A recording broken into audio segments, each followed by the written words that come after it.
Yeah, ironically, the feud between Powell and Trump's the one that put him in his first term. But yeah, they don't like each other. You can even tell by body language. You know, that one time when Trump wanted to visit the Fed and was checking up on the renovations and whatnot, just the way he would kind of smack him on the arm or whatnot and was a little bit aggressive with him. Yeah, they don't like each other. And something else to note about this too is for most people, I don't think they understand the Fed. It's not federal. It's not a part of our government. It's a complete separate private institution. Now, to get appointed, you have to be appointed by our government. But once you're appointed, Jerome Powell does not answer to Donald Trump. He can do whatever he wants. And the Fed is supposed to be apolitical. And they're not. They never really have been. I mean, everyone has their biasness, right? And Jerome Powell definitely has his. But sometimes his back is up against the wall, like we saw in 2025, where he had to cut rates.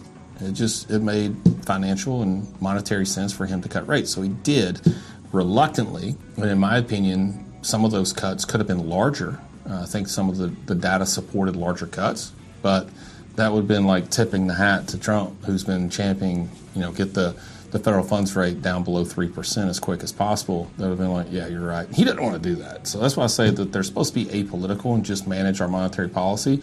But I think human behavior and human emotions have diluted that as well. But here recently, and the reason why Trump wanted to visit Jerome Powell at the Fed is they've got I think it's a $4 billion renovation, right? So he can't get him out. Jerome Powell can only resign under his own accord. He cannot be forced out, regardless of the pressure. Donald Trump cannot say, yeah, I don't like what you're doing. You step aside. I'm putting Walsh in, or somebody, Kevin Walsh or somebody like that in. He can't do that. So, but what he can do is find misappropriation of funds and political biasness. And if you investigate that and have enough evidence, then you can force him out. Now, Jerome Powell's tenure ends in May. And it's like 110% probability that Trump's not going to allow him to stay.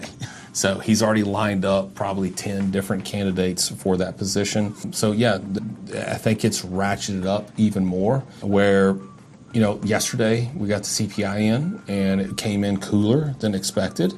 We have another Fed meeting on the 28th of January. You could say there's potentially enough data there to do another quarter point cut. It's not going to happen. And what I do is also look at prediction markets like Kalshi and Polymarket. People who may have political biasness one way or the other, but their dollars are not red and blue. Their dollars are green. So they're putting their money, hoping to make money, prediction that this is what's going to happen. So I really like watching that because it's more of how do people really think. They may feel a certain way, but what they do with their dollars lets you know what they really think. And actually, I got it pulled up here. Yeah, the chances of a rate cut in January is a 95% no change. And it's increased substantially since the DOJ launched an investigation into the Fed. So it's ratcheted up of their disdain for one another. So I don't think Jerome Powell is going to tip his hat at all until May. May, he gets out. The new Fed chair, depending on who it is, I think is going to immediately lower interest rates.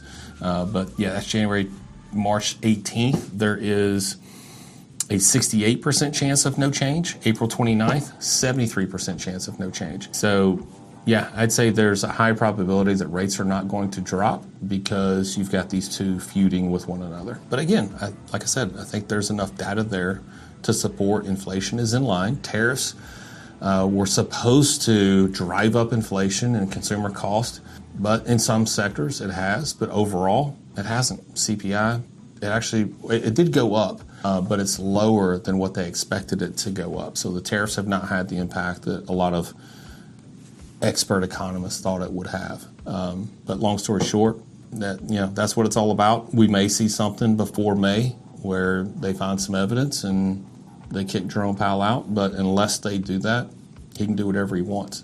A lot of people don't know that. The Fed, they don't have any money. They're not a part of our government. They're just there to dictate our monetary policy, and they can do it with complete autonomy. Hey gang, thanks for watching our videos. If you could do me a favor, please like and subscribe. It definitely helps with the channel. And if you don't like it, do me a favor, leave a comment below and kind of tell us where we went wrong. What could we do better? Was it valuable to you or not valuable to you? So please do that. It definitely helps the channel. If you want to learn more about what we do, specifically replace your mortgage or replace your bank, click the link in our bio and maybe we can help out. Take care. God bless.